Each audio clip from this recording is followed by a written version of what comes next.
The Actus Reus, or the physical requirement for someone to be found guilty of murder, is the following: an unlawful killing of a reasonable creature in being under the Queen's peace.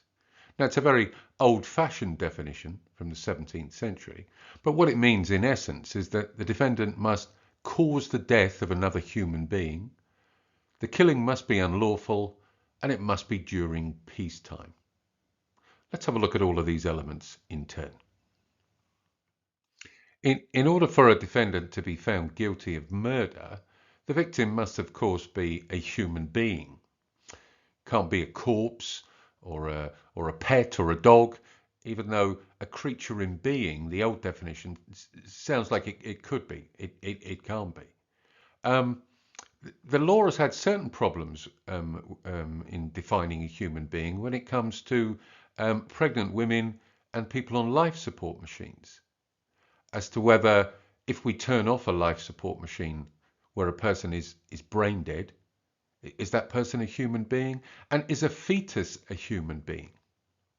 Well, let's turn to the fetus first.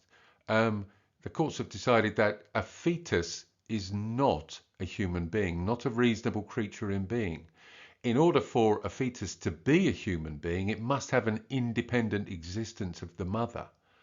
The courts have stated, though, that if a baby is born and is still attached to the umbilical cord, and potentially a life is taken then that baby is a human being, even though it's still attached to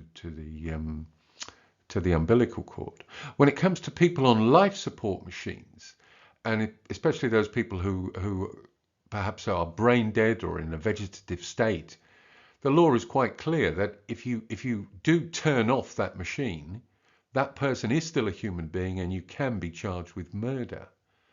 Now, when it comes to doctors who turn off life support machines because they believe the patient has no future, the courts have decided, because this isn't a positive act on the part of the doctors, but an omission and a withdrawing of treatment, doctors, of course, who turn off life support machines would not be charged with murder. The two final parts of the Actus Reus require that the killing must be done under the King's peace and that the killing must be unlawful.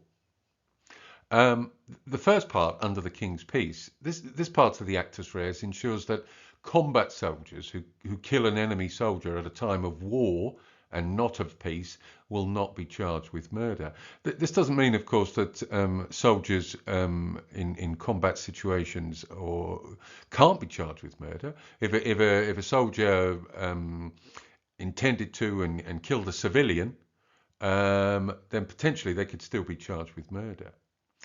In terms of unlawful killing, if the killing is in self-defense or in order to prevent a crime, then as long as the force used was reasonable and in proportion to the threat, the killing will not be unlawful. So this is to ensure, of course, that people who do use self-defense, or the police who are attempting to prevent crimes sometimes by taking the life of a terrorist suspect or somebody like that, will not be charged with murder, because potentially the killing will be lawful.